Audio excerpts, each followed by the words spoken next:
അപ്പം ഇതെല്ലാം നമ്മൾ കൊണ്ട് വെൻ്റ് ഔട്ട് ചെയ്യുന്നത് മക്കളിലായിരിക്കും. കാര്യം അവരാണല്ലോ ഒരു സേഫ് സ്പേസ്.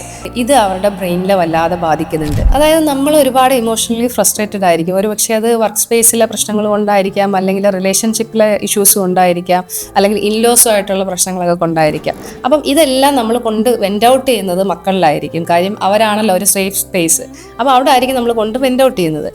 പ്രശ്നം എന്ന് വെച്ചാൽ ഇത് അവരുടെ ബ്രെയിനിലെ വല്ലാതെ ബാധിക്കുന്നുണ്ട്. അവരിലൊരു ബിലീഫ് ഉണ്ടാകുന്നുണ്ട്, എന്നെ ഒട്ടും കൊള്ളില്ല, അമ്മയ്ക്കും അച്ഛനും എന്നെ ഒട്ടും ഇഷ്ടമല്ല എന്നൊക്കെ ഉള്ള കുറേ ബിലീഫ്സ് ഉണ്ടാകുന്നുണ്ട്. അപ്പോൾ നമുക്ക് ചെയ്യാൻ പറ്റുന്നതെന്ന് വെച്ചാൽ നമ്മൾ എന്ത് ചെയ്യുക, ഒന്ന് പോസ് ചെയ്തിട്ട് ആ സിറ്റുവേഷനിൽ നിന്ന് ഒന്ന് മാറി നിന്നിട്ട് നമ്മളൊന്ന് ബ്രീത്ത് ഇൻ ബ്രീത്ത് ഔട്ട് ചെയ്യുക. ഇനിയിപ്പം അഥവാ നമ്മളെ കയ്യിൽ നിന്ന് വിട്ടുപോയി നമ്മൾ കുട്ടികളോട് ഹാർഷായിട്ട് സംസാരിച്ചു, അങ്ങനെയാണെങ്കിൽ കുറച്ച് സമയം കഴിഞ്ഞിട്ട് കുട്ടീനെ ഒന്ന് അടുത്ത് വിളിച്ചിരുത്തിയിട്ട് നമ്മൾ പറയാം. കുട്ടികളെന്ന് പറഞ്ഞാൽ പെട്ടെന്ന് ഫൊർഗീവ് ചെയ്യുന്ന പ്രകൃതക്കാരാണ്.